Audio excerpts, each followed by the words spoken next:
नमस्कार, मैं हूं आरती और आप देख रहे हैं द न्यूज इंडिया। पप्पू कौन है ये तो आप जानते हैं, किसे कहते हैं अच्छी तरह से आपको पता है। तो फिलहाल गिरफ्तारी हो गई है और इस वक्त हमारे देश की सियासत में बेहद चौंकाने वाले मामले सामने आ रहे हैं। लेकिन सवाल यहाँ पर ये नहीं है कि आखिर पप्पू की गिरफ्तारी क्यों हुई है। सवाल ये है कि क्या इस गिरफ्तारी के पीछे साजिश रची जा रही, क्या पप्पू की जान को खतरा है। ये आरोप जो है ये हम नहीं लगा रहे, बल्कि पप्पू यादव का एक आधिकारिक सोशल अकाउंट है जिसके ऊपर ये दावा किया जा रहा है कि इस गिरफ्तारी की आड़ में उनकी जान को खतरा है। क्यों है, खबर को पूरा देखिएगा। पूरे विस्तार से आपको यहाँ बताया जा रहा है कि आखिर ये पप्पू कौन है, गिरफ्तारी क्यों हुई है और इस सब के पीछे साजिश क्या होने वाली है, क्यों उनकी जान को खतरा बना हुआ है। तो पूरी खबर जरूर देख कर जाइएगा और आप अपने विचार कमेंट बॉक्स में जरूर बताइएगा कि क्या ये जो कुछ भी हुआ सही हुआ है या नहीं। बिहार की राजनीति से ये खबर निकलकर सामने आई है, जहां पर एक बेहद चौंकाने वाली खबर है। पूर्णिया से निर्दलीय सांसद पप्पू यादव को बीती रात गिरफ्तार कर लिया गया। लेकिन सवाल सिर्फ इतना ही नहीं था कि पप्पू यादव की गिरफ्तारी क्यों हुई। बीच सवाल ये खड़ा हो गया कि गिरफ्तारी की आड़ में उनकी जान को क्या खतरा है।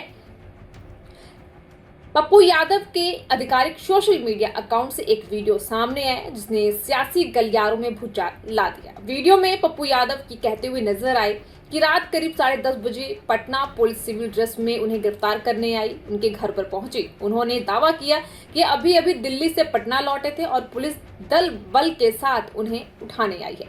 पप्पू यादव ने वीडियो में साफ कहा कि अब मुझे मारने की साजिश है। जिस मामले में पप्पू यादव को गिरफ्तार किया गया है, करीब यह मामला 31 साल पुराना बताया जा रहा है। यह मामला 3 दशक फाइलों में दबा रहा। लेकिन जैसे ही पप्पू यादव सरकार के खिलाफ मुखर हुए, सरकार के खिलाफ जमकर आवाज उठाई, वहीं पुराना केस अचानक से सक्रिय हो जाता है। और ऐसे में सवाल उठना तो लाजमी है कि यह कार्रवाई कानूनी है या फिर राजनीतिक बदले की भावना से प्रेरित है। तो सबसे बड़ा यही सवाल यहाँ पर खड़ा हुआ कि अगर मामला इतना पुराना था तो फिर आधी रात में इतनी जल्दबाजी क्यों दिखाई गई। क्या दिन के उजाले में, वर्दी में या कानूनी प्रक्रिया के तहत ये कार्रवाई क्या नहीं की जा सकती थी। आखिर सबके पीछे आखिर मायने क्या है। आप इस वीडियो में देख सकते हैं कि वीडियो में पप्पू यादव बेहद गंभीर लहजे में बच्ची को बचाना कहते हुए सुनाई देते हैं। इसके बाद राजनीतिक गलियारों से लेकर आम जनता तक यह सवाल उठ जाता है, यह सिर्फ गिरफ्तारी नहीं बल्कि किसी बड़ी साजिश का हिस्सा हो सकती है। बिना नोटिस, बिना पारदर्शिता और सिविल ड्रेस में पुलिस की मौजूदगी कई सवाल खड़े करती है। पप्पू यादव ने जनता से अपील की है कि अगर उनके साथ कुछ भी अनहोनी होती है तो इसकी जिम्मेदारी तय की जाए। आपको बता दें कि हाल ही के दिनों में पप्पू यादव नीट छात्रा के साथ हुई ज्यादती और मौत के मामले में सरकार के खिलाफ सबसे मुखर होकर आवाज बनकर सामने आए। जब बिहार में एक के बाद एक छात्राओं के साथ अत्याचारों की खबरें सामने आ रही थी, तब पप्पू यादव सड़क से लेकर सोशल मीडिया तक सरकार से जवाब मांग रहे थे।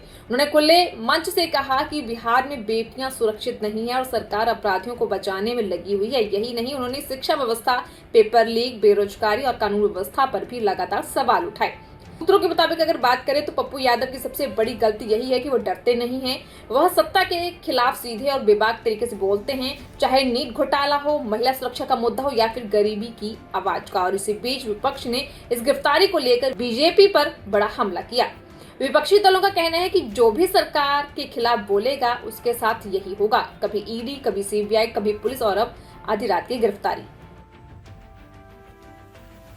इस पूरे मामले पर कांग्रेस सांसद राहुल गांधी ने अपने एक्स अकाउंट पर भी एक पोस्ट साझी की और उस पर लिखा कि एक नीट छात्रा की मौत और उसके बाद की कार्रवाई ने सिस्टम की एक गहरी सड़ाहट को उत्पन्न कर दिया है। तो वहीं प्रियंका गांधी भी भड़कती हुई नजर आई सोशल मीडिया पर। उन्होंने लिखा कि बात सिर्फ यहाँ एक गिरफ्तारी की नहीं है बल्कि हर उस महिला की सुरक्षा का सवाल है। तो ऐसे सवालों के साथ उन्होंने अपने सोशल मीडिया अकाउंट पर पोस्ट साझी की है। लेकिन सिस्टम जो है वो लगातार हर उस आवाज को दबाना चाहता है जो खुलकर सरकार से सवाल पूछती है। पूरे मामले में एक सवाल और खड़ा होता है कि पप्पू यादव का मामला जो है वो 31 साल पुराना है, तो तरीके से फिर ये गिरफ्तारी क्यों नहीं हुई। ये आधी रात की गिरफ्तारी, सिविल ड्रेस में और एक मुखर आवाज जो है, ये सब एक संयोग नहीं लगते बल्कि एक पूरी सूझबूझ की साजिश लगती है। क्या पप्पू यादव को चुप कराने की कोशिश की जा रही है?